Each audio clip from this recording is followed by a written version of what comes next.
Okay, hey there, everybody. I am here with a special guest by the name of Sean Ambriz. He is one of our United States heroes, our soldiers, and author. Right, right, Yes, Sean. sir. Are you here with I us? am. Yes, he's there because you can see him. I don't do video very, very often at all whatsoever. So, Sean, thank you for joining me again. Yeah, no worries. Yeah, we had problems the first time, but second time's a charm. That's So, right. Sean, can I ask you? What? So you're in the army, Mhm. and what do you do in the army?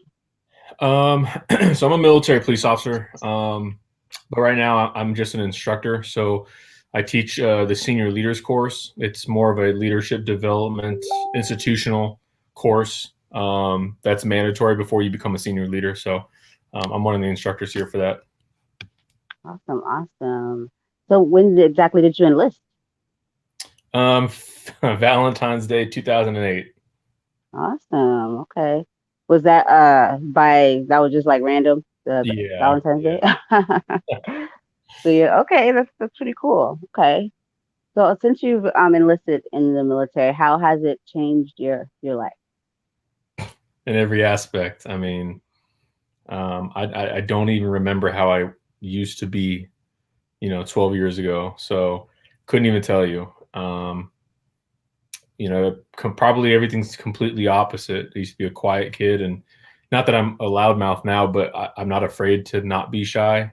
So because I just grew up as a shy kid, stuff like that, and so obviously the experiences that I've gained kind of have carried me to where I'm at now. So yeah, it's just completely 180 for me. So Okay, okay. So your family, they were very, very supportive when you made this choice? yeah, yeah, everybody's real. So I think they all kind of knew I was going to join the military in some capacity. They didn't know what, neither did I, but I think they all knew. Yeah. So something as growing up, you kind of they knew kind of were like into like But soldier stuff.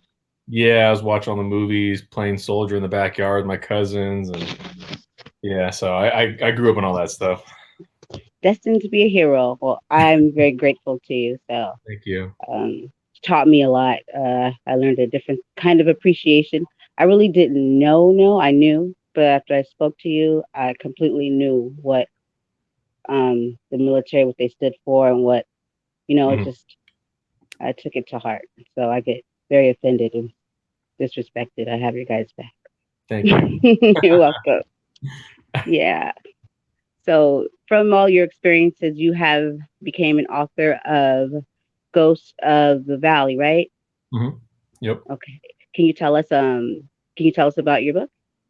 Yeah. So the book is it's a, I don't want to say a memoir or a biography. It's a story that's told through my eyes from both of my deployments to Afghanistan, specifically two major battles that I fought in, and it kind of is a leadership book built on resilience and showing other people that have been through trauma, and it doesn't have to be combat.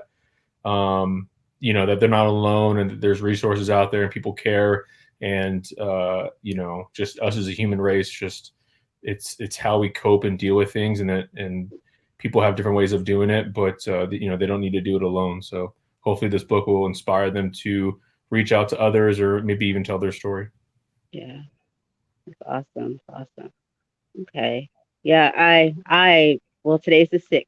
So my book, I have a book, everyone. Should be here today. So they said between the 4th and the 6th. In my head I heard it will be here on the 4th. It will be so I'm like looking and waiting. I'm like, hey, so it's the 6th. So I'm staring at the door. Most definitely. Okay. Well, I think that I think a lot of people can gain from that because I don't know what's wrong with everybody, but we'll carry on. So through all of your experiences, have you what was some of your hardships that that you dealt with since you've been in the military? Most of it was deployment related, coming back from deployment, dealing with guilt trips, dealing with just the trauma itself, the nightmares.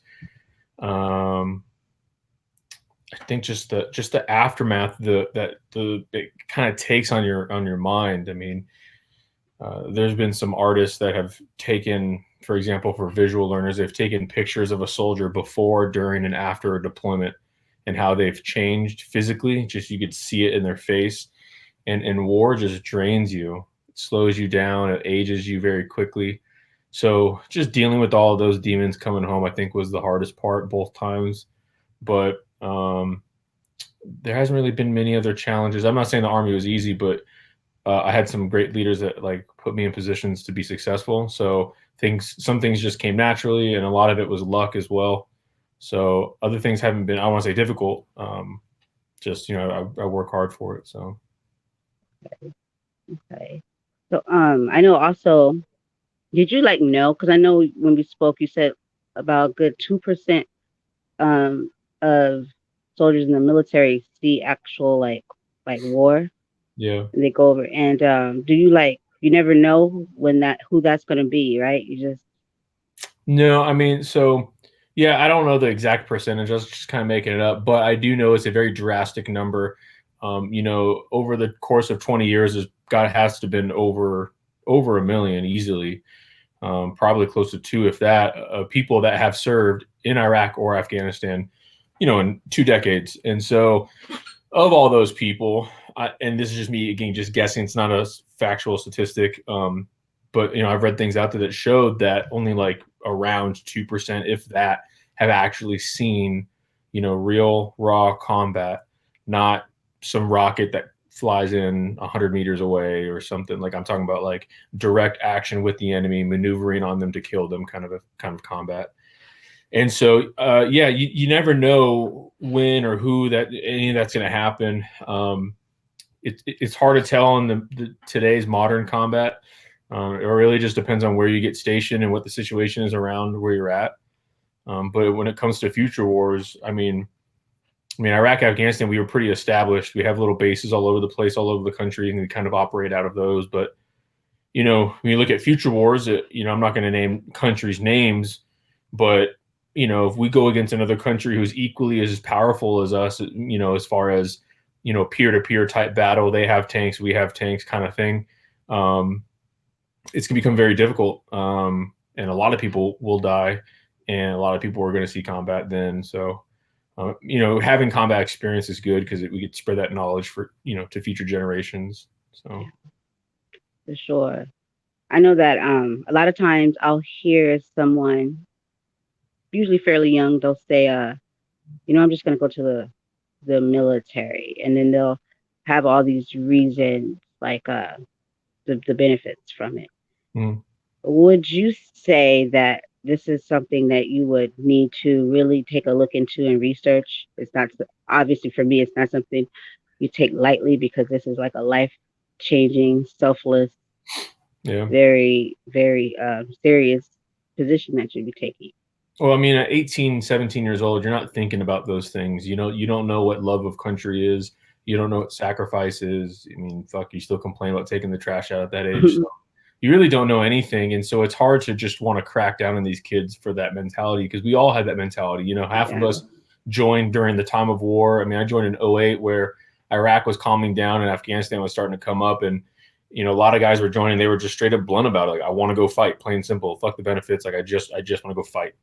And you have to have people like that on your side. But and then yeah, there's others that since I don't know the 200 plus years of our army's existence, people have joined for the benefits. I mean and that's not like it's a bad thing. I mean that's what those benefits are. The benefits are incentives, and they're enticing to get people out of places and scenarios that maybe back home they're not in good neighborhoods or good places with their family, and they just want to get away. Then the military is a perfect option because we're going to house you, we're going to feed you, we're going to clothe you, we're going to give you training, education, free education, we're going to give you money every 2 weeks, full benefits, mental, dental, physical. Like, I mean, where else can you get that? There's no job out there that provides that. Yeah. I could go to the doctor every single day this week.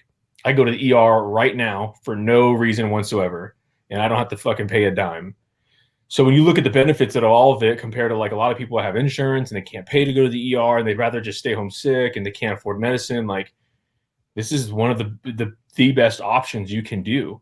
Yeah. And you don't have to do it for 20 years. Like I said, do it for the 3, 4, 5 years, do your initial contract, get that experience, get your education, get a free diploma, and go out into the civilian workforce and use that discipline and the attention to detail and all those things that you learn from the military and apply that to the civilian world.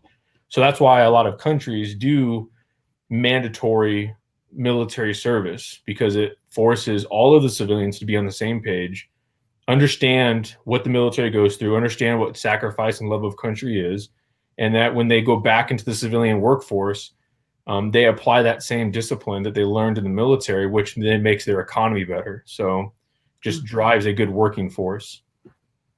Hmm. You can actually learn something from other places, huh? Yeah.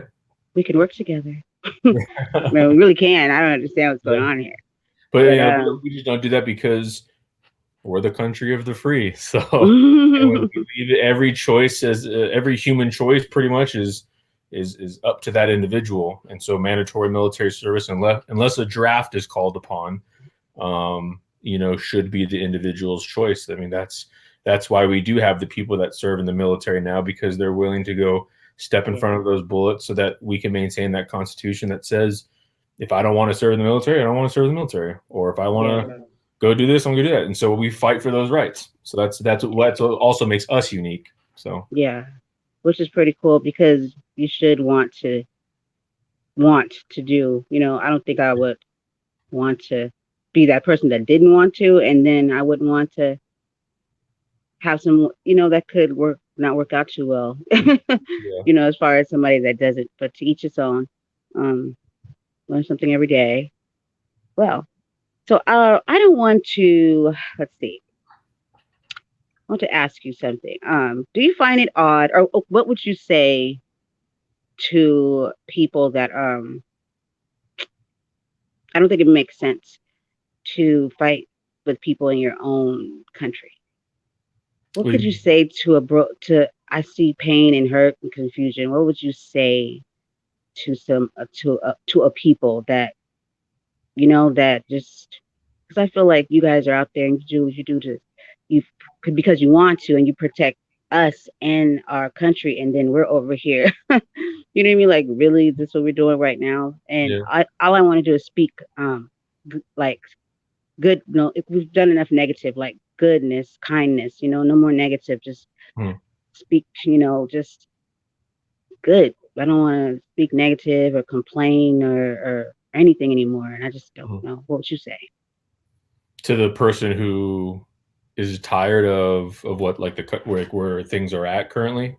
Or just to a people to inspire for the better. I mean, yeah, I think our country is completely torn into a lot of pieces right now with the presidential elections and the race issues and everything else going on. And yeah, for guys like me that have gone off and fought in the war and come back home, it's not something you want to see. You want to see a united states. You want to see people unite, and you want to be proud to be an American. And it shouldn't be in this internal struggle because that's exactly what every other country that hates us wants. They want us to tear us up from the inside out so that they could attack at the opportune times when we are Yeah. weak. And so all we're doing is giving every other country a physical and an emotional and psychological advantage over us every time stuff like this happens. So I think it needs to be more people expressing, I don't care who you vote for. You love Trump, President Trump, then you love President Trump. I really don't give a shit. Like that's your own personal opinion. I still love you. Who cares? Like that shouldn't matter. But because growing up, I mean, I'm not that old. I just turned 32 a couple weeks ago, and I just remember growing up. I don't remember politics or all these other crazy things. I mean, I was a little bit younger. Race was obviously still a thing in LA. Fucking Rodney King riots were in the '90s. I was obviously way too young, but That's from um, junior high. yeah. So like, I was a little too young for that, but and we're always gonna have our issues and stuff like that. But Yeah. I just wish that more people would see individuals like us in the military because if you look on, because we're so attached to our phones nowadays, if you look at like any real veteran social media, if you look at the guys who are currently in, you're going to see pictures and stories of brotherhood. That these fun stories. They're out with their friends on the weekends. They're serving with them during the weekdays, and they're out in the field having fun. They're trying to make the best of each moment that sucks. When you're in the mud and the rain and it's hard. They're taking pictures and they're trying to enjoy those moments. And then you look at the guys who are no longer serving. They got out, and they post old pictures of when they fought in the early war, and how they talk about how they miss their friends, their battle buddies who are no longer with us or have moved on. And it always reverts back to that military service. So I think that's the one thing that the civilian community can take away from us is just learning how we treat each other in the military. We do it. I mean, obviously we have our issues as well. We're not fucking perfect, but we do. There are more good than bad of us in the military that do a good job at, reciting those values, living by those values, and ensuring that we treat each other with respect and just really love each other. So I think that's, and I've said this before to other veterans, is that we as veterans need to be at the forefront right now for our country. We went off, we fought during the war, and the civilians back home were supportive, and we came home. Some of us came home, some of us didn't. The rest of us were broken physically, mentally, and now all this shit's popping off at home. And now the civilian world's going fucking crazy and losing their mind. And it needs to be the veteran community that steps forward and be like, all right, well, I guess we're going to handle this shit too. And I don't mean like physically, like we're going to move Americans. I mean, like it needs to be us, talking verbally. It needs to be something that we preach and show each other and show our brothers and sisters and our neighbors how we treat each other. In the military, we need to do that to the civilian people. But like, no, this is how you treat each other. And like, I think that if we attack that at the forefront, we could hopefully get after something. Yeah, most definitely. Most definitely. It baffles me because I'm like, I want people to open their eyes and see we have children, and we don't want to keep carrying this hatred over and over, and history repeats. And I'm just like, this is what we're going to be setting up for them if we don't stop now. They're watching this, and I'd be damned if I, have anything to do with them, but I can't do it by myself. We need Yeah. all of all races, all genders, all of us, all of us. Doesn't matter what you look like, what you wear, what gender you are. You're American, and you matter. Mm-hmm. Exactly. So yeah, I have hope that we get there, but it's just like, what's We wrong will. with you people? Every day I'm just like, just want to just run around, just slap everybody, but for the good, Yeah. not a bad slap of love, slap of love. Wow. Um. Well, I appreciate you stopping back by, and Yeah. I you know, I felt so bad. It was nothing I could do, Oh, it's not your fault. but thank you. But I knew I said he's a good guy. He'll be okay with it. But Yeah. you know, that's it. I'm not using them anymore.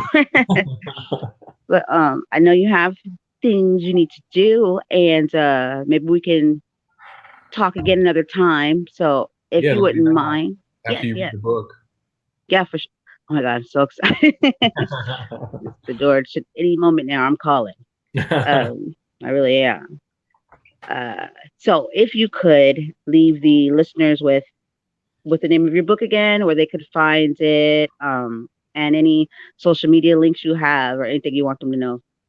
Yeah, so the book is titled Ghost of the Valley. You can find it on Amazon, and then for the digital platforms, you could find it on Nook and Kindle. And then hopefully mid December we'll be out with an audio book. For social media, both Instagram and Facebook, it's Ghost of the Valley. And then for my personal, for Facebook, it's Sean Tobias Ambriz. And then for Instagram, it's Chief_Pink Mist. So if anyone has any questions or anyone to talk to, they could find me on one of those platforms, and then I'll message them back. Cool, cool. Well, thank you so much. Thank you for all you do. I'm not gonna lie to you. You after talking with you last time and that today, you made me feel safe.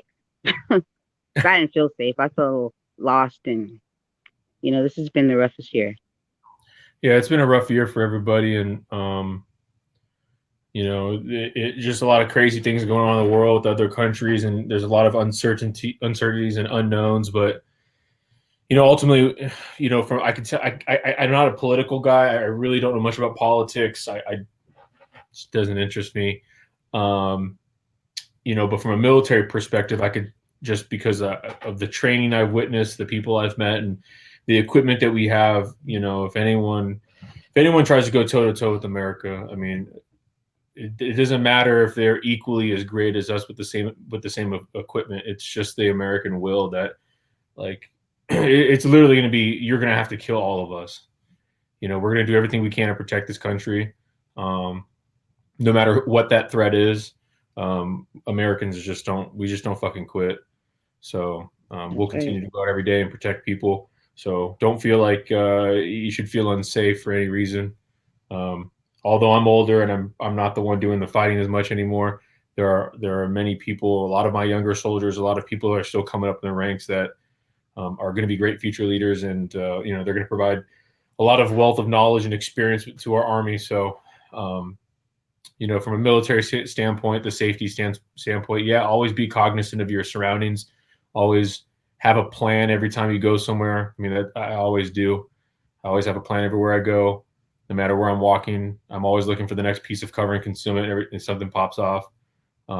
Always be as nice as you can to the next person you meet, no matter if they're American or not. Just always have a plan to kill them.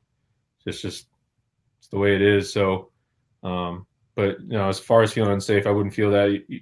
We have a damn good military. Yeah. All the branches are amazing. So, yeah, I'm not concerned with any of that. Well, thank you so much. I've learned so much from you that I've never learned from anybody in the military before. So I have a different way of thinking like a soldier. Yeah, for sure.